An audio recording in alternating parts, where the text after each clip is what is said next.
सर्वप्रथम तर सगळ्या माध्यमांचं धन्यवाद की आपण वेगवेगळे विषय पुण्यामधले आणताय बाहेर आणि त्या विषयांना वाचा फोडताय. आणि म्हणजे मी आता इतके वर्ष बघतोय तर माध्यम म्हणजे आता गेल्या 2 महिन्यामध्ये माध्यमांचं अस्तित्व खरं म्हणजे जास्त जाणवतं. तर जे पण काही आता माझ्या बाबतीमध्ये चर्चा चालू होती 7-8 दिवसामध्ये, तर त्याविषयी मी म्हटलं बोलूयात काय आहे ते. तर सर्वप्रथम मी सांगू इच्छितो सगळ्यांना की आत्ता जो आरोप झाला माझ्यावरती सर्व माध्यमांमधून आणि सगळ्या ठिकाणाहून, तो असा होता की अमिडिया कंपनी आणि मी कोणता तरी व्यवहार केलाय किंवा पार्थ पवार, कोमल तेजवान, शीतल तेजवानी आणि काय नाव आहे, नाही ते 3 जण आहेत ना, दिग्विजय, दिग्विजय यांच्याशी मी कोणता तरी व्यवहार केलाय. पण मी ते दिग्विजय, कोमल, पार्थ असे हे सगळेजण आहेत, यांना माझ्या आयुष्यात कधीही भेटलेलो नाहीये. मी त्यांना समोरासमोर पण कधी बघितलेलं नाहीये. माझा त्यांचा 1 रुपयाचाही आर्थिक व्यवहार नाहीये आणि त्यांच्याशी माझा कोणताही व्यावहारिक संबंध नाहीये. तर अमिडिया कंपनी यांच्याशी माझा कोणताही आर्थिक संबंध नाहीये. निव्वळ प्रशासनाच्या गैरसमजुतीतून आणि बाकी काही असेल त्याच्यातून हा आरोप करण्यात आलाय आणि माझं नाव नाहक त्या प्रकरणामध्ये गुंतवण्यात आलंय. त्याचा मला अनेक दिवस त्रास पण होतो. पुढे जाऊन मी सांगेन की माझ्या मिळकतीबाबत बरेच प्रश्न उपस्थित केले. जी मिळकत बोपुडी इथे आहे आणि ती सरकारी जमीन आहे आणि मी ती लाटण्याचा प्रयत्न करतोय किंवा ती हडप करण्याचा प्रयत्न करतोय असं सर्व ठिकाणी चर्चा आहे. तर मी आता तुमच्याकडे एक सेट दिलाय पेपरचा आणि इथे दाखवतो मी की या सेटमध्ये की 1775चं दस्त आहे किंवा त्या आधीपासून मोडी लिपीतलं दस्त आहे. तर त्या मोडी लिपीतल्या दस्ताचं मराठी ट्रान्सलेशन मी तुम्हाला दिलेलं आहे. ही जागा पेशवे कालापासून विध्वंस माझ्या शेजारी बसलेले आहेत, हे ओनर आहेत जागेचे. त्यांचं अजून एक आहे की त्या मीडियामध्ये त्यांचं नाव जे आहे ते विध्वंस असं यायला पाहिजे प्रिंट मीडिया. तर एच नाहीये, विध्वंस नाहीये, विद्वांस आहे, विद्वान पंडित, विध्वंस नाहीये. तर विध्वंस असं त्यांचं नाव आहे. तर त्यांना पेशव्यांनी दिलेली जमीन आहे. व्हेरी एज्युकेटेड फॅमिली आणि समाजाप्रती बांधील असणारी फॅमिली आहे. नाहक त्यांना या प्रकरणामुळे त्रास पण झालाय. म्हणजे मला पण त्याचं फार वाईट वाटतंय. म्हणून मी त्यांना म्हटलं आज तुम्ही या, आमचे फारच जिव्हाळ्याचे संबंध आहेत. ते विकणारे आहे आणि मी घेणारा असलो तरी सुद्धा हे तुम्हाला सांगायचंय. तर पेशवे कालापासून ही मिळकत आहे. त्या मिळकतीचे हे डॉक्युमेंट आहे पेशवे कालापासून, बरोबर. मोडी लिपीतला आहे. सगळ्यांकडे एक कॉपी आहे. मी अजून लागेल तर देतो सगळ्यांना कॉपी. सेकंडली, परवा खडसे साहेबांनी सांगितलं की जोपर्यंत पुरुष संतती आहे तोपर्यंतच ही जागा विध्वंसाची आहे. तर पुरुष संतती तुमच्या समोर आहे. त्याला वेगळे काही सांगायची गरज नाही. तर त्याच्या पुढे जाऊन 1775 नंतर वेळोवेळी तुम्हाला मोडी लिपीमध्ये त्याचे रेकॉर्ड सापडतील. त्यानंतर इंग्रजांनी पीटर डॉड कमिशन असं एक स्थापन केलं. पीटर डॉड कमिशनच्या अंतर्गत याचा एक ॲलिनेशन उतारा आहे. तो ॲलिनेशन उतारा जो आहे तो 1886चा आहे. 1886चा ॲलिनेशन उतारा आहे आणि त्या ॲलिनेशन उतार्यावरती सदर विध्वंस हे इनाम आहेत, इनामदार आहेत, क्लास 2 इनाम आहे, हे असं याच्यामध्ये नमूद आहे. त्यानंतर तुम्हाला 1930 पासून ते आत्ता तक आहे ह्याचं, म्हणजे जोपर्यंत सातबारा चालू होता तोपर्यंत सातबारावरती विध्वंस यांचं नाव आहे आणि शेतकी कॉलेज हे भाडेकरू असं नाव आहे. मुळामध्ये शेतकी कॉलेज हे पण नाव नाहीये, ॲग्रिकल्चर डेअरी असं नाव होतं, बरोबर. ॲग्रिकल्चर डेअरी असं नाव होतं. शेतकी कॉलेजचा इन्फ्लुएन्स आहे, कारण शेतकी कॉलेज ही संस्था आहे. सगळ्यात पहिलं समजून घ्या, शेतकी कॉलेज हे सरकार नाहीये, बरोबर. तर ही जागा शेतकी कॉलेजची असं म्हणू शकतात, ते सरकारची आहे असं म्हणू शकत नाही. तर शेतकी कॉलेजचं भाडेकरू म्हणून नाव होतं आणि विद्वांसांचं मालक असं नाव होतं. तर त्याच्यामध्ये एक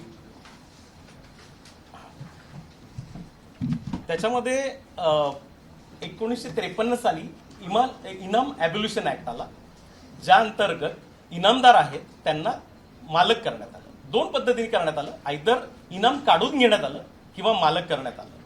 तर ह्यांचं इनाम जे आहे ते काढून घेण्यात आलेलं नाहीये, ते इनाम कायम ठेवण्यात आलंय. त्याचा फेरफार आहे, त्या फेरफारचा नंबर आहे 1578. मी आपल्याला सर्वांना हा फेरफारची एक कॉपी दिलेली आहे आणि मी आता इथे माध्यमांसमोर पण दाखवतोय. या फेरफारला तथाकथित म्हणजे मला नाही वाटत महात्मा फुलेंना अशी इच्छा असेल की स्वतःचा वापर करून तिथले अधिकारी असं चुकीचं काम करत असतील म्हणून. तरी पण त्यांनी हा जो फेरफार आहे ज्याच्यातून विद्वांसांना मालकी देण्यात आली, ह्याला महात्मा फुले कृषी विद्यापीठाच्या अधिकाऱ्यांनी चॅलेंज केलं आणि ते चॅलेंज 2007 ला केलं त्यांनी आणि 2012 साली निकाली निघालं ते चॅलेंज. तर ते चॅलेंज काय होतं की विद्वांसांची मालकी जी आहे ती रद्द करण्यात यावी. पण त्याला चॅलेंज केलं आणि तुमच्याकडे चॅलेंजची म्हणजे ऑर्डरची कॉपी पण आहे. आता काय आहे, आमच्या बाबतीत जे लोक ऑर्डर देणार त्यांना हे असं दिसतंय की त्यांच्यावरती फौजदारी कारवाई करणार, कारण आमच्या फेवरमध्ये. तर कोणी आमच्या फेवरमध्ये ऑर्डर दिली ते दाखवतो मी तुम्हाला.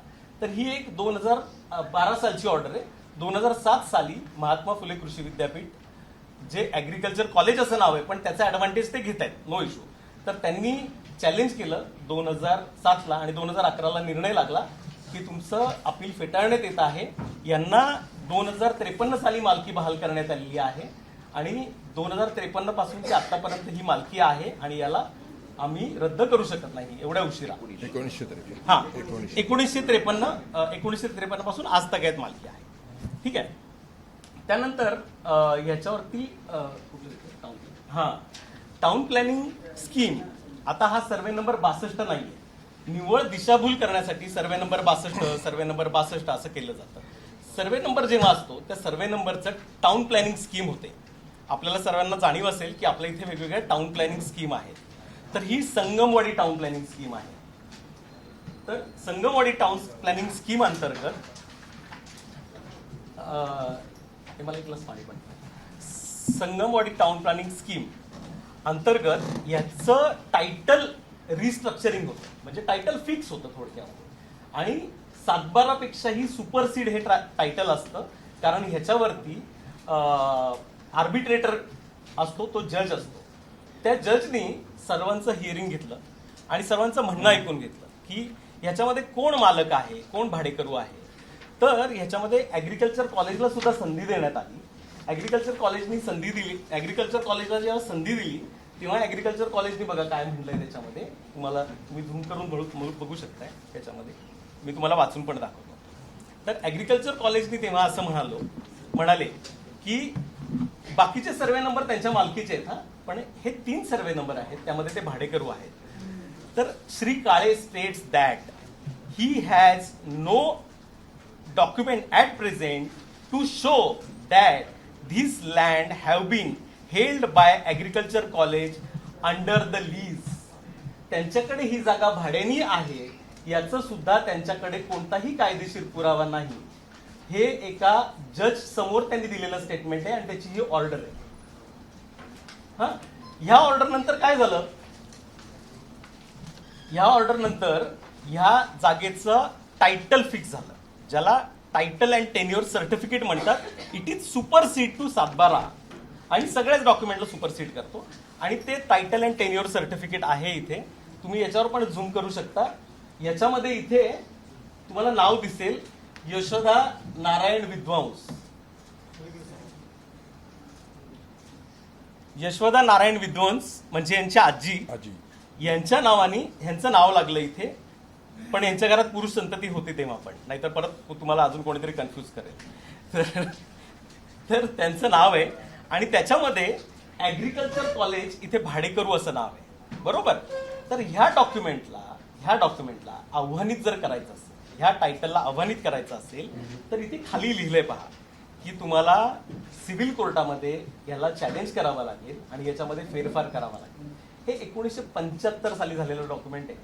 आज तगायत महात्मा फुले कृषी विद्यापीठाने याच्यावरती सिंगल ऍप्लिकेशन पण केलेलं नाहीये की आम्ही भाडेकरू नाहीये, आम्ही मालक आहे म्हणून. बरोबर ना? त्यांचं सरकार आहे ते, म्हणजे ते स्वतःहूनच घोषित करतात की आम्ही सरकार आहे. वेराज दे आर नॉट अ सरकार, दे आर, ती एक संस्था आहे. बरोबर. आणि ते त्यांना जर जागा पाहिजे असेल, म्हणजे तुम्हाला सांगतो, आम्हाला जागा पाहिजे असेल असं जर कुठल्याही सरकारी बॉडीला म्हणायचं असेल तर त्यांना भूसंपादन कायद्याअंतर्गतच जागा घ्यावी लागते. चौकात उभं राहून आरडाओरडा करून मीडिया बोलून फौजदारी गुन्हे दाखल करून जागेची मालकी प्राप्त करता येत नाही महाराष्ट्रामध्ये आणि भारतामध्ये. बरोबर. तर ह्यामुळे याच्यानंतर या जागेचं नकाशा रिझर्वेशन हे मला पाणी दे ना बाळा. हो सांगितलं हेमंत सर, सांगितलं मी येत आहे. या जागेवरती नंतर तुम्हाला त्यांच्याच म्हणजे ऍग्रिकल्चरच्याच माणसांनी सांगितलं की त्या जागेवरती आरक्षण आहे, पीएमपीएमएलचं आरक्षण आहे, पीएमटी डेपोचं आरक्षण आहे. तर त्या पीएमटी डेपोच्या आरक्षण पडलं ना, तर 1987 साली डीपी प्लॅन तयार झाला. डीपी प्लॅन मध्ये पीएमटी डेपो, सध्याचं पीएमपीएमएल असं आरक्षण पडलंय. कोणत्याही सरकारी जागेवरती आरक्षण पडत नाही. बरोबर. प्रायव्हेट जागा असेल तर आरक्षण पडतं. बरोबर आहे. त्यांनी पण कबूल केलं की या जागेवरती आरक्षण आहे. बरोबर. आज पीएमपीएमएल ला जागेला बस लावायला जागा नाहीये आणि हे हट्टाला पेटू नयेत की ही आमची जागा आहे. वेरॅज ती पीएमपीएमएल साठी, महानगरपालिकेसाठी राखीव जागा आहे. बरं, आता आरक्षणानंतर पुढची प्रोसेस काय असते? ती जागा कलेक्टर संपादनाची प्रक्रिया करतो. ज्या कलेक्टरांच्या इनिशिएशननी आज माझ्यावरती FIR झाली आहे त्याच कलेक्टरनी ही जागा पीएमपीएमएल साठी पाहिजे म्हणून आम्हाला पत्र पाठवलं. इथे दिसेल तुम्हाला, हे बघा वरती नावं दिसतात विदन्स फॅमिलीची, आणि प्रत्येक मेंबरला पत्र पाठवलं, एकाला नाही, तुम्हाला सगळ्यांची नावं दिसतील. प्रत्येक घरातल्या मेंबरला पत्र पाठवलं की ही जागा आम्हाला आवश्यक आहे म्हणून. ती जागा आवश्यक आहे म्हटल्यानंतर पब्लिक पर्पज आहे, आम्ही त्याला मान्यता दिली.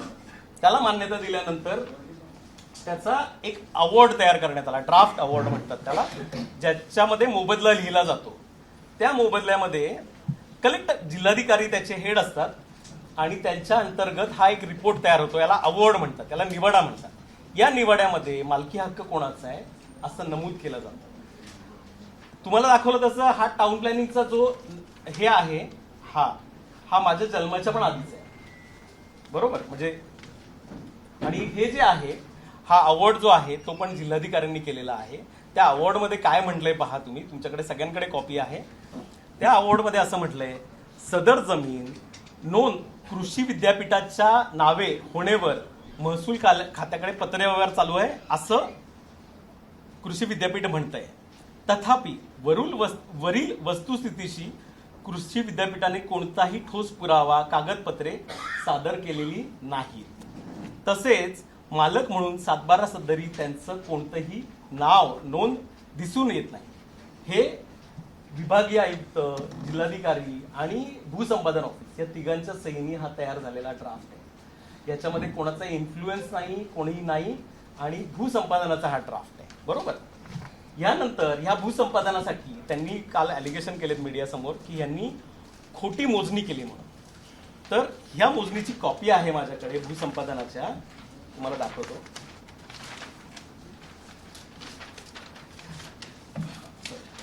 या भूसंपादनाच्या मोजणीची कॉपी आहे. You can zoom here. हा ठीक आहे, बघतो. तर ही कॉपी आहे. तर ह्या भूसंपादनाच्या कॉपीमध्ये ही मोजणी कोणी केली आहे तर भूसंपादन अधिकारी, कलेक्टर आणि पीएमपीएमएल यांनी संयुक्त केलेली मोजणी आहे. याच्यामध्ये खोटी असण्याचा प्रश्नच नाही. जर खोटी असेल तर त्यांना कोणाकोणावरती गुन्हे दाखल करणारे महात्मा फुले कृषी विद्यापीठ मी असं पण म्हणत नाही महात्मा फुले कृषी विद्यापीठ गुन्हे दाखल करते. वेस्टेड इंटरेस्ट असलेले काही अधिकारी आणि त्यांच्याशी संलग्न असणारे बाहेरचे ऍक्टिव्हिस्ट ऍक्टिव्हिस्ट नाहीये, म्हणजे ऍक्टिव्हिस्ट या नावाला धब्बा आहेत हे लोक, ही ब्लॅकमेलर आहेत, जी रवी पराटे बरोबर पूर्वी काम करत होती आणि आता वकील म्हणून समाजामध्ये मिरवत आहेत.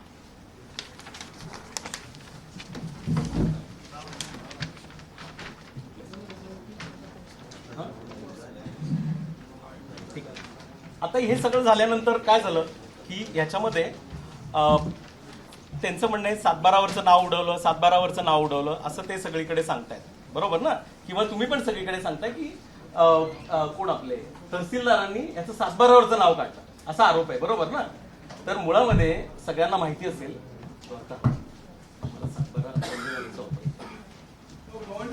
हा बोला, एकच सेकंद, एवढं शेवटचं संपवतो मग ऐकतो. झालं माझं 2 मिनिटाचं राहिलं फक्त. सातबार इथे ना माझ्याकडे प्रॉपर्टी कार्ड आहे, प्रॉपर्टी कार्डवरती आमची नाव आहेत सगळ्यांची, माझं पण नाव आहे याच्यामध्ये.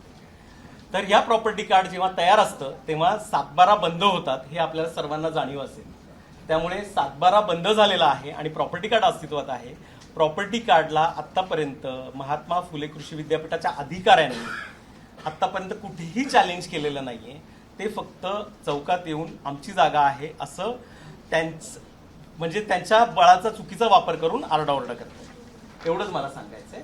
त्यानंतर म्हणजे तेव्हाचे जे महसूल मंत्री होते त्यांनी स्वतः फोन करून आणि स्वतः सांगून याच्यामध्ये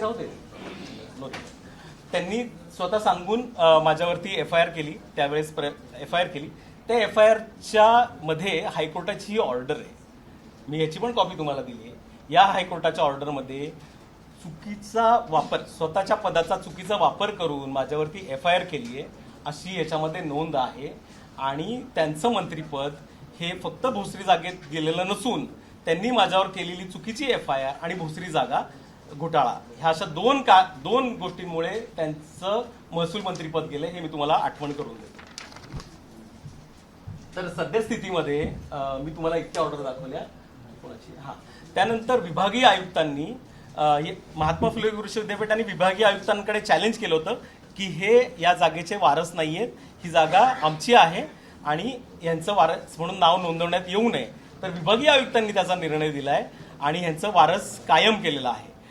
त्या निर्णया म्हणजे बघा आतापर्यंत जवळजवळ मी तुम्हाला 5 निर्णय सांगितले जे आमच्या फेवरमध्ये आहेत. म्हणजे ज्यांनी यांच्या फेवरमध्ये निर्णय दिले, आमच्या फेवरमध्ये निर्णय दिले, त्यांच्या सगळ्यांवरतीच सध्या प्रशासनाला FIR करावी लागेल असं दिसतंय.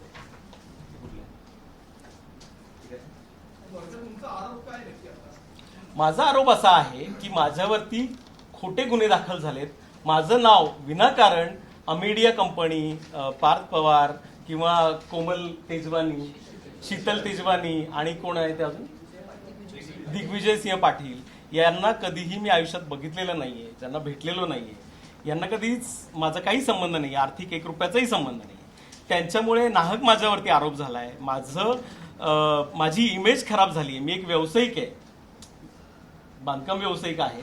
माझं कारण नसताना सगळीकडे माझी इमेज खराब झाली आहे, जी मला डेव्हलप करायला गेली. मी 25-30 वर्ष दिवस रात्र कष्ट करतो. मी शून्यातून आलेलो आहे इथपर्यंत. माझा आता परत मला इथून पुढे माझी इमेज, माझ्यावर कोण विश्वास ठेवेल मार्केटमध्ये? सगळ्यांना वाटेल हा फ्रॉड आहे, कारण सगळीकडे असं छापून आलं की मी क्रिमिनल आहे, मी फ्रॉड आहे, मी सरकारची जागा हडप करतो. तसं नाहीये. माझ्या जागेवरती मी जर सिक्युरिटी लावली आहे, तिथे मला PMPML ला हँडओव्हर करायची जागा. PMPML मला पत्र पाठवलंय की आम्हाला जागेची गरज आहे, आमच्या बस रस्त्यावर पार्क राहतात, आम्हाला पार्किंगसाठी जागा पाहिजे.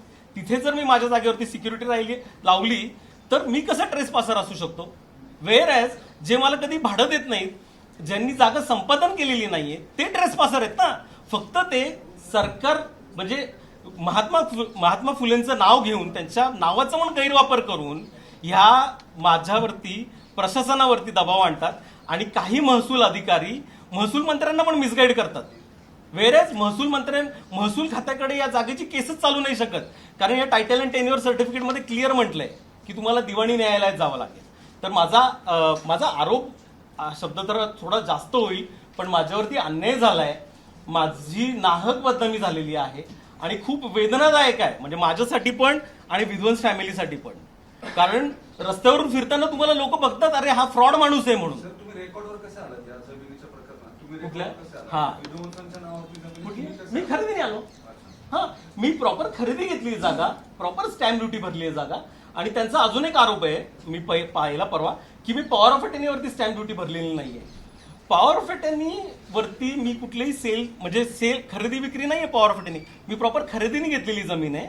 आणि पॉवर ऑफ अटर्नी रिप्रेझेंटेशनची पॉवर ऑफ अटर्नी ती 500 रुपयाच्या स्टॅम्प पेपरवर चालते, बरोबर ना. आणि आता ते तहसीलदार होते ना आता इथले, तर तहसीलदारांना हे दे ना मला act, land tribunal act section 70 हा दिवाणी न्यायालयाचा ऍक्ट आहे, ज्याच्या अंतर्गत तहसीलदार हा जज म्हणून नेमला जातो. तिथे आम्ही फक्त अपील केलं होतं की हे भाडेकरू आहेत की नाही आहेत याच्यावरती सुनावणी करा. तर त्यासाठी 2 वर्ष केस चालली. 2 वर्षामध्ये यांनी ते भाडेकरू आहेत की नाही आहेत ह्याच्याबद्दलचा एकही पुरावा दिला नाहीये. आणि ते भाडेकरू नाही दिसत असं तहसीलदारांनी ऑर्डर दिलं. तर महात्मा फुले कृषी विद्यापीठाला वाईट वाटायचं काहीच कारण नव्हतं, कारण ते म्हणतात ते मालक आहेत, ते भाडेकरू नाही आहेत असं तहसीलदार म्हणतोय ना. तुम्ही ऑर्डर वाचा सगळ्यांनी तहसीलदाराची काय. तो म्हणतोय भाडेकरू दिसून येत नाहीत. तो असं म्हणत नाहीये यांचं नाव हटवा, नाव काढा, कुठल्याही अभिलेखामध्ये बदल करा, असं कुठेच म्हटलेलं नाही त्या ऑर्डरमध्ये. त्या ऑर्डरमध्ये फक्त असं म्हटलंय यांनी कधीही भाडं दिलेलं दिसत नाहीये, यांनी कधीही भाडेकरार सादर केलेला नाहीये. आणि ते स्वतः त्यांच्या डीननी तर आर्बिट्रेशनमध्ये सबमिट केलंय. तर तहसीलदारांनी ऑर्डर केली आहे की हे भाडेकरू दिसत नाहीयेत. त्या तहसीलदाराला पूर्णपणे मी ऑथेंटिक गव्हर्नमेंट रेकॉर्डमधले डॉक्युमेंट दिले. मी ॲफिडेव्हिट करून दिलंय की आम्ही मालक आहे, हे भाडेकरू आहेत. मी ॲफिडेव्हिटवरती लिहून दिलंय की ही जागा माझ्या मालकीची आहे आणि जागा माझ्या मालकीची आहेच ना. मी आता पण ॲफिडेव्हिट देईन. म्हणजे तुम्ही कृषी विद्यापीठाच्या अधिकाऱ्यांना विचारा, द्या ॲफिडेव्हिट म्हणून की ते जागेचे मालक आहेत म्हणून. त्यांचा रजिस्ट्रार हा ओनर आहे ना, रजिस्ट्रार हा कस्टोडियन आहे प्रॉपर्टीचा. त्याला सांगा बरं ॲफिडेव्हिट द्यायला. मी ॲफिडेव्हिट देतो की जागा माझ्या मालकीची आहे. So they are the trespasser, I am not. तो 2009 साली झाला. हा पीएमपीएमएलनी याच्यामध्ये आम्हाला 20 पीएमपीएमएल नाही, पीएमटी सॉरी पीएमसी होती तेव्हा, त्यांनी आम्हाला 20 कोटी रुपये देऊ केले. तर त्यांनी आम्हाला सांगितलं की तुम्हाला या जागेचा मोबदला आम्ही 20 कोटी रुपये देतो. आम्ही त्याला पण मान्यता दिली होती. पण पीएमसीनेच आम्हाला पत्र दिलं म्हणजे की तुम्ही पैसे घेण्यापेक्षा टीडीआर घ्या.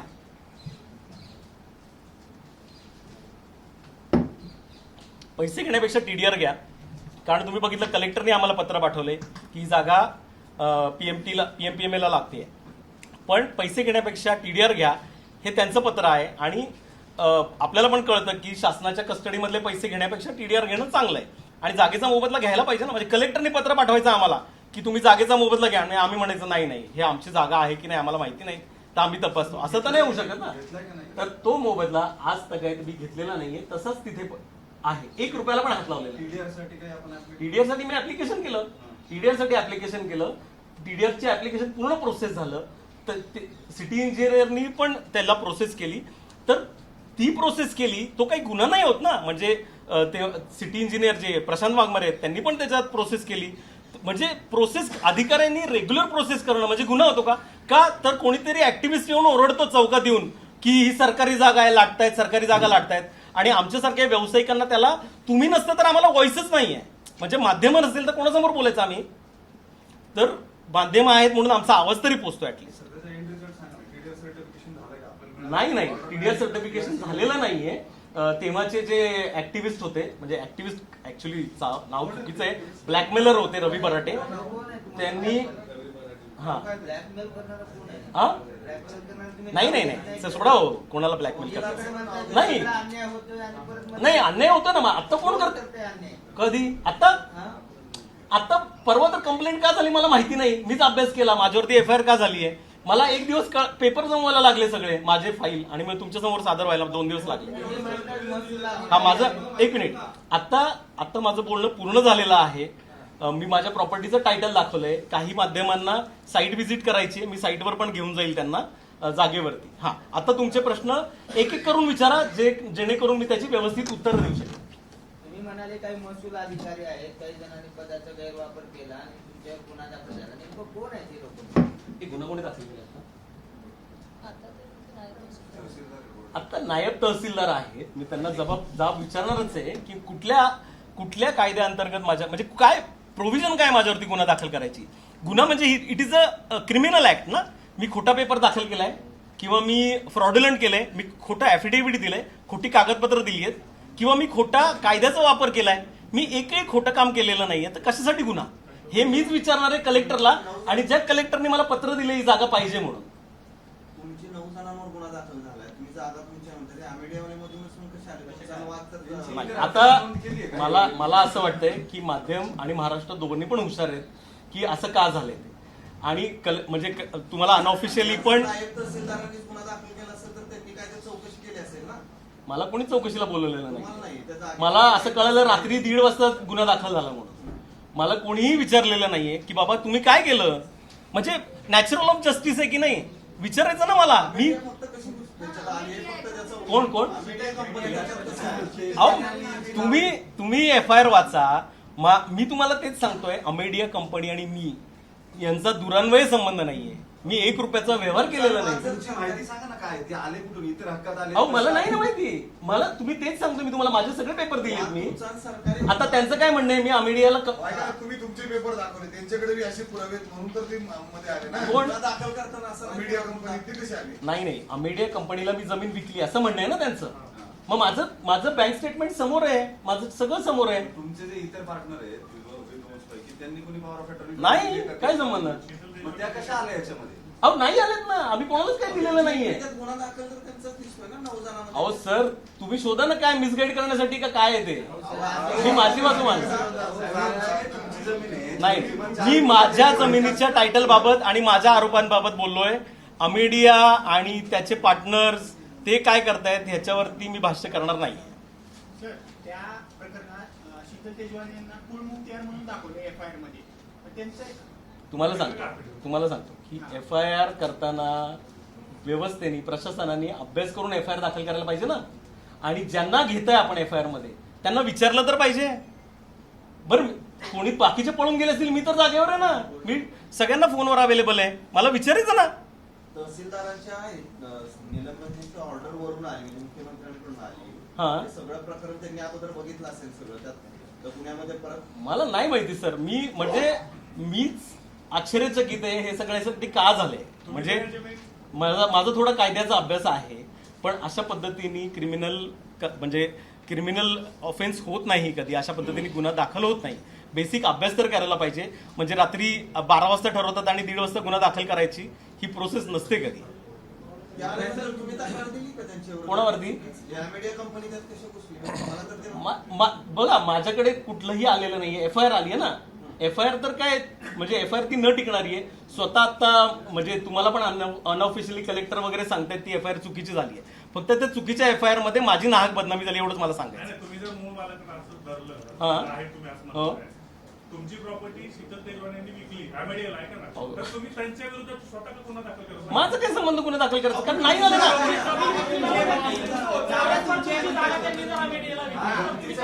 प्रॉपर्टीचं टायटल तुमचं आहे, तुमच्या नावाने कोणीतरी चुकीचे व्यवहार करते. ऐका जरा, आता बरोबर आहे तुमचं म्हणणं, बरोबर आहे.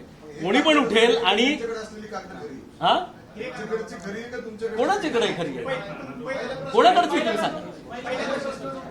बोला. तुम्ही त्या शेतकऱ्यांच्या विरोधात काही भूमिका घेणार आहात का? काही गुन्हा दाखल करणार आहात का? हा एकच प्रश्न आहे ना. हा तुम्ही सगळ्यांच्या विरोधात बदनामीचा गुन्हा दाखल करणार का तुमचा? ऐका, मी माझं सगळ्यात महत्वाचं म्हणजे गुन्हा माझ्यावर जो दाखल झालाय तो रद्द करण्याची माझी आज फर्स्ट प्रायोरिटी आहे. आणि माझी जी बदनामी झाली आहे ती क्लिअर करणं एवढीच आहे. माझ्याबरोबर कायदेशीर कोणाचाही करार नाहीये किंवा सगळीकडे कोणीतरी सांगितलं की माझा आणि अमेडिया कंपनीचा ॲग्रीमेंट आहे किंवा मी विकली आहे त्यांना. ह्यांनी म्हणजे त्यांचा आणि माझा वाद तयार होत नाही आणि मी त्यांच्या विरुद्ध कुठलाही गुन्हा पण दाखल नाही करू शकत. कोणी विकली? अहो त्याला डॉक्युमेंट लागतं ना, म्हणून नाही होत काही. जे तहसीलदार निलंबित झाले ते ऍग्रीलँडच्या ह्याच्यामुळे निलंबित झाले. तेच सांगतोय मी तुम्हाला. तुम्ही त्यांनी केलेली ऑर्डर वाचा. कोणी तहसीलदारांचं निलंबन कशासाठी आहे? ऍग्रिकल्चर लँडच्या निर्णयासाठी ना. त्यांचा निर्णय वाचा. त्या निर्णयामध्ये कुठला ऍक्ट आहे तुम्ही मला आता सगळ्यांनी म्हणजे कुठली अशी ऍक्शन आहे ज्याच्यानी गुन्हा दाखल होऊ शकतो. तुम्ही आता मला विचारलं तर मी त्याचं क्लिअरिफिकेशन देतो तुम्हाला. वाद तुमचा आणि तहसीलदारांचा होता. नाही ते जागेबरोबर तुम्ही कोणाशी लढत होता? नाही जागेबरोबर. अच्छा तुम्ही मला वाटतं तुम्ही मिस केलं माझं ऐकणं. म्हणजे मी सांगितलेलं की ती ऑर्डर कुठली आहे तहसीलदारांची मी सांगितलं. बरं त्यांनी सांग. सांगितले तिथं की माझ्याकडे आता कागदपत्र नाही, असं नाही की नाहीच आहे. कोण? ऑर्डर मध्ये बघा एकदा त्यांनी तुम्ही सांगताय ना ऑर्डर. हो आता नाही ना, मग आता पण द्यायला पाहिजेत ना. तेव्हा नव्हती, आता द्या.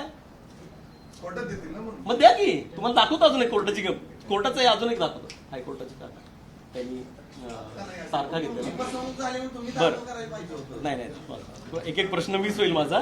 कोणावरती गुन्हा दाखल करायचा मी? अहो ऐका तुम्हाला सांगतो. तुम्ही असं आता इथे उभं राहून म्हणाल की माझी जमीन आमिडिया कंपनीला विकली. यांनी दस्त तयार नाही होत ना, किंवा माझी जागा ट्रान्सफर नाही होत. आम्ही नाही म्हणत आहे, तो गुन्हा दाखल झालाय ना. मग ते आता गुन्हा रद्द करण्यासाठी मी प्रयत्न करतो ना. हा कोणी ताबाने सांगितलं? माझी जागा माझ्याकडेच आहे. नाही बदनामी झाली आहे, माझी बदनामी झाली आहे, त्याचं मी अभ्यास करून ठरवेल आता कोणावरती काय ऍक्शन घ्यायची. सरकारी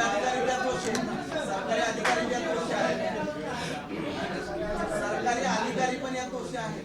हा सरकारी अधिकारी बघा ज्यांनी चुकीचा ऍक्ट केलाय माझ्या अगेन्स्ट, अभ्यास न करता, माझं काय म्हणणं नाहीये त्यांनी करायला नाही पाहिजे. त्यांनी गुन्हा दाखल केला तरी काय हरकत नाही. दिलं ना नायब तहसीलदारांनी. नायब तहसीलदारांनी गुन्हा दाखल केला ना.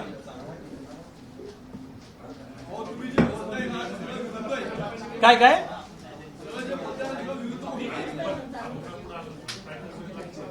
काय पाहिजे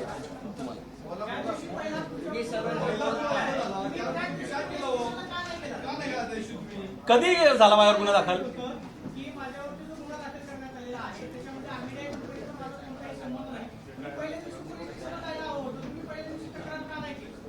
मी सांगितलं ना कुणाशी तक्रार करू. अहो तुम्ही मला विचारताय, मी पोलिसांकडे सांगायला पाहिजे. पोलिसांना विचारा ना, मला विचारायला पाहिजे म्हणून. हा मग मी बघेल ना आता कायदेशीर प्रक्रियेने. मग मी करणार ते. हो मी बोलणार ना. मी आता काय गुन्हा कॅन्सल करायची प्रक्रिया सुरू केली.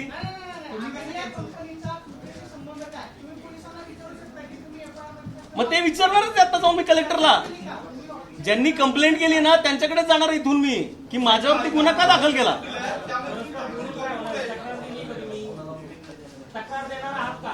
हो मग काय तक्रार देणार ना मी.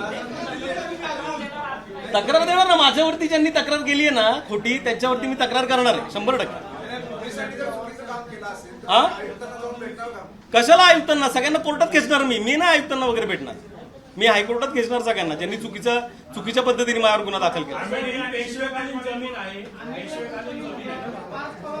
विद्वांसांना इनाम दिली. हॅलो मला वाटतं प्रश्न एकदम विरुद्ध आहेत. तुम्ही 1775 मध्ये ते आत्ता आहेत. इनामी जमीन आहे ना सर, इनामी जमीन आहे. पेशव्यांनी इनाम दिली, मग ती जमीन ती विकू शकतात. सर मी तुम्हाला मगाशी 1578 हा माझा फेरफार दाखवला, ज्याच्यामध्ये इनाम संपुष्टात आणलं आणि यांना मालकी दिली. बरोबर. त्यानंतर मी तुम्हाला दुसरी पण एक ऑर्डर दाखवली ज्याच्यामध्ये यांना मालक सिद्ध केले. प्रॉपर्टी कार्डवर पण हे मालक आहेत. त्यामुळं म्हणजे जेवढं आपल्याला कळतं, जो रेकॉर्डवरती मालक आहे तो स्वतःची जागा विकू शकतो की नाही, तर त्यांनी विकली आणि मी घेतली.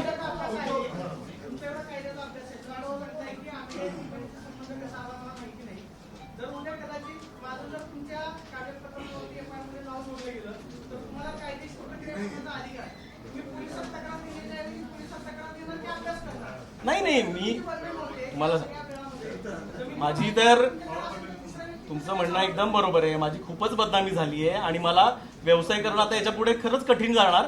फक्त जे लोक माझ्याशी व्यवहार करतात त्यांना माझ्याबद्दल माहिती आहे की हा चांगला माणूस आहे. पण आता मी याच्यावरती नक्कीच हायकोर्टामध्ये तक्रार करतो. राजकीय नाही नाही, माझ्यावर काही दबाव विवाह नाही सर. महाराष्ट्रात राहतो आपण, काय दबाव विवाह काय नसतो इथे. कोण करणार ना? अहो आता 2च दिवस तर झाले ना, पहिल्यांदाच तर मी तुमच्या समोर आलो.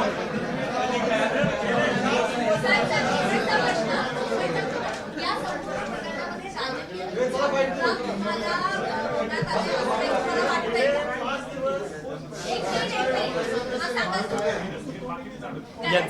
यांचा प्रश्न असा आहे की राजकीय दृष्ट्या मला काय मोहरा बनवण्यात आलाय का?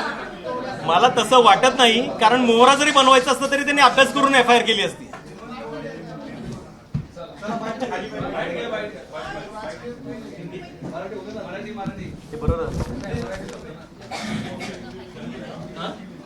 ए तुम्हाला अजून एक जरा बघायचंय का?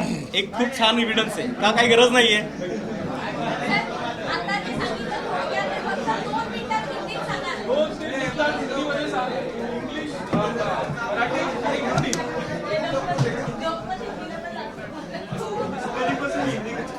ठीक आहे हिंदीमध्ये सांगतो.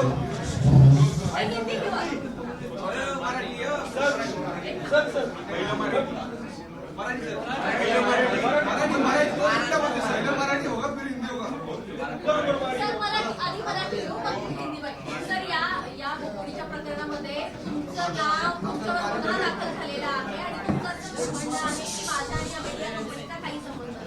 तर आता तुमची भूमिका नेमकी काय आहे? बघा, मीडिया ही कंपनी मला माहिती नाही, त्याच्या भागीदारांना मी ओळखत नाही, त्यांच्याशी माझा कोणताही व्यवहार नाही. मी त्यांना समोरासमोर पण कोणालाही कधी बघितलं नाही, इन्क्लुडिंग पारजी पवार यांना सुद्धा. त्यामुळे त्यांचं माझ्याशी नाव जोडलं गेलं हे पूर्णपणे चुकीचं आणि अन्याय करणारं आहे. बरं का, नुसतं चुकीचं नाही आहे, हे अन्याय करणारं आहे. त्याच्या विरुद्ध मी सक्षम न्यायालयामध्ये दाद मागणार आहे.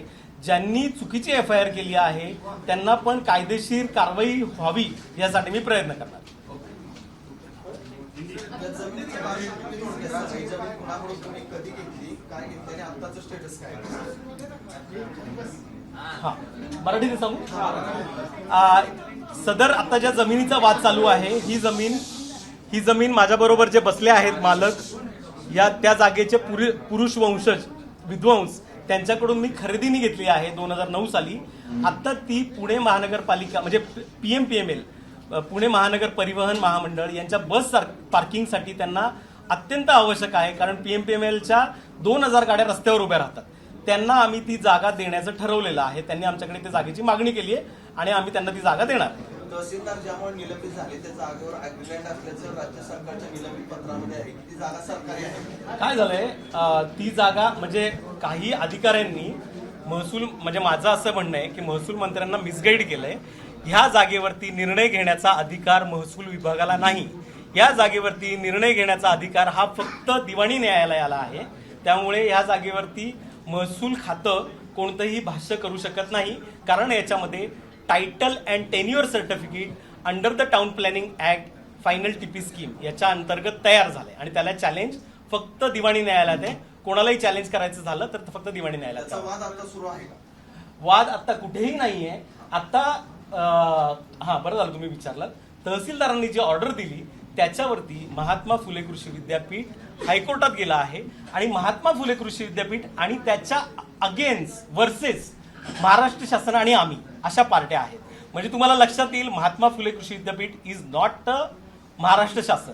ते महाराष्ट्र गव्हर्नमेंटच्या विरोधात त्यांनी तिथे हे अपील दाखल केलंय ह्याच्यामध्ये हायकोर्टामध्ये. आता कुठलाही वाद नसताना मीडिया कंपनीच्या आणि तुमच्या विरोधात जो गुन्हा दाखल झालाय तो त्याच जमिनीच्या संदर्भात झालेला. तुम्ही म्हणता त्यात वाद तर आता कुठलाच नाही. कुठलाच वाद नाही. मग तो गुन्हा दाखल कशाच कारण? आता तुमचा काही वाद आहे? मी सक्षम न्यायालयामध्ये जाऊन माझी बाजू मांडणार. माझं कोणतंही कागदपत्र नाहीये, माझ्या अकाउंट चेक करा, कुठलाही व्यवहार नाहीये, माझे CDR चेक करा, माझा कधी फोन झालेला नाहीये, माझा काहीही संबंध नाहीये त्यांच्याशी.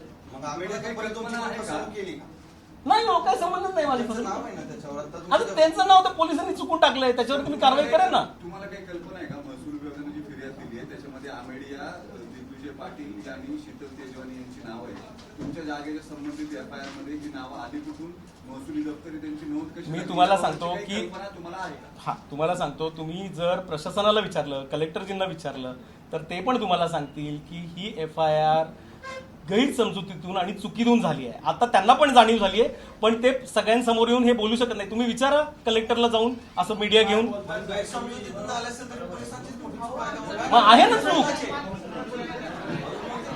या विरोधात न्यायालयात जाणार का पोलीस? 100%. नाही न्यायालयात जाणार, मी नाही जाणार पोलिसांकडे. सर, तीन सवाल है. ओके, या प्लीज. दूसरा, आपके ऊपर आरोप क्या लगे हैं आपके हिसाब से? तीसरा, आपका उस पर डिफेंस क्या है? तीन के जवाब. मैं एक बिजनेसमैन हूँ, मराठी हूँ, पुणे में रहता हूँ. मैं पहले से ही पुणे में रहता हूँ. यहाँ पे मेरा कंस्ट्रक्शन का बिजनेस है. I am into the industrial real estate. Last 30 साल से मैं काम कर रहा हूँ यहाँ पर. और ये जो जगह है मैंने विध्वंस जी से ली है. यहाँ पे मेरे ऊपर जो आरोप है, ये मैंने ये जगह अमेडिया कंपनी को सेल की है. ये मेरे ऊपर आरोप है. मैंने ऐसा कोई भी एक्ट नहीं किया. मैं ये जमीन सेल नहीं करना चाहता हूँ. ये जमीन पीएमपीएमएल के लिए रिजर्व्ड है, बस डिपो के लिए. मैं उनको ये जमीन हैंड ओवर करने वाला हूँ. और आगे का सवाल क्या था? हाँ, मेरा डिफेंस इसमें ये है, मेरे ऊपर इलीगली जो एफआईआर लॉन्च हुआ है उसके अगेंस्ट जो राइट कोर्स है, जो राइट कोर्ट है, वहां पे मैं मेरा जो अपील है वो करने वाला हूँ.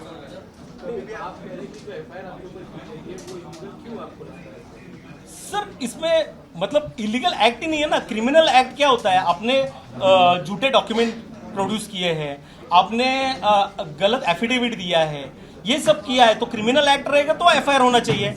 दिस इज द, मैंने जो भी डॉक्यूमेंट दिया है वो गवर्नमेंट ने मुझे दिया है, गवर्नमेंट रिकॉर्ड में है. टाइटल जो फ्लो हुआ है, जिसके ऊपर मैंने प्रॉपर स्टैम्प ड्यूटी भरा है, उसके तहत मेरे पास जमीन आई है, उसी के ऊपर मैंने वही सब डॉक्यूमेंट दिया ना. तो मेरे ऊपर कुछ भी एफआईआर, क्रिमिनल एक्ट का तो सवाल ही नहीं पैदा होता. सर, अगर आपको लगता है कि ये गलती से मतलब आपका नाम है, तो आप इस पर क्या एक्शन लेने वाले हैं?